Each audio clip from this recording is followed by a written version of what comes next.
Hey, what's up? Diego here from Elitegamerbros, and in this tutorial I'll be showing you guys the best loadout for flying the choppers with and without a gunner. I don't really recommend that you fly without a gunner you can communicate with, but if you have no other choice, the loadout I would recommend is guided rockets, flares, and heat seekers.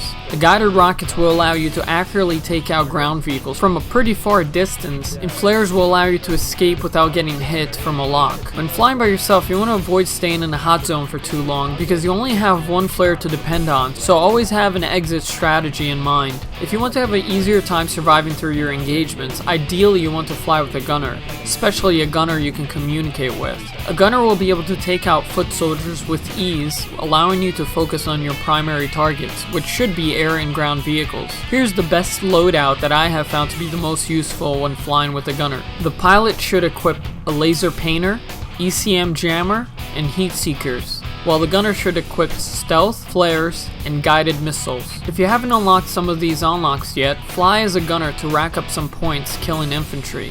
The choppers are very weak compared to other vehicles in the game, so that's where having 2 anti-missile defense comes in handy. The pilot's job is to use the ECM jammer every time he's getting locked onto, so all the gunner needs to worry about is the launch warning, which will let him know that he needs to use flares because the ECM jammer is reloading. However, keep in mind though that if you're close enough to someone locking onto you, especially if the lock is coming from a helicopter, the heat seekers might still hit you because it will continue to fly straight even after you use flares. So in that situation, it is best to use flares before the launch warning if the ECM jammer is still reloading. Your ideal engagements should go as follows. Spot your target from a distance and start painting the target if you're the pilot. Once the target is painted and the air-to-ground missile has been fired by the gunner, you can start firing your rockets. Shoot 1 or 2 rockets at first to get an idea where you have to aim, then fire the rest of them. With the gunner also shooting its main gun, the tank should go down in one run.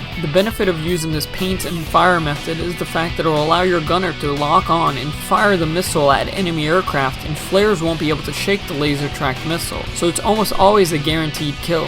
When dealing with infantry, make sure the gunner has a clear line of sight by staying a good distance up and away from the hot zone without exposing yourself too much, and always have an exit strategy in mind in case you get disabled or come under attack by a jet. Also, don't hover or try to fly at a low angle for too long if you've spotted a tank in the area. Any decent tank driver can do some serious damage if you allow him the opportunity. And last but not least, a good jet pilot will be your worst nightmare. So if you spot a jet, make sure you start locking onto it from a distance so that your gunner can fire his laser guided rockets at him, which you won't be able to dodge. And that's it for this tutorial. Hopefully with a bit of practice and by utilizing some of these tips, you will be better equipped to dominate in the choppers. If you found this video useful, please rate and favorite it, and I will be responding to all your questions in the comments below. And don't forget to subscribe if you want to get notified when my next video gets released, and I'll see you all next time.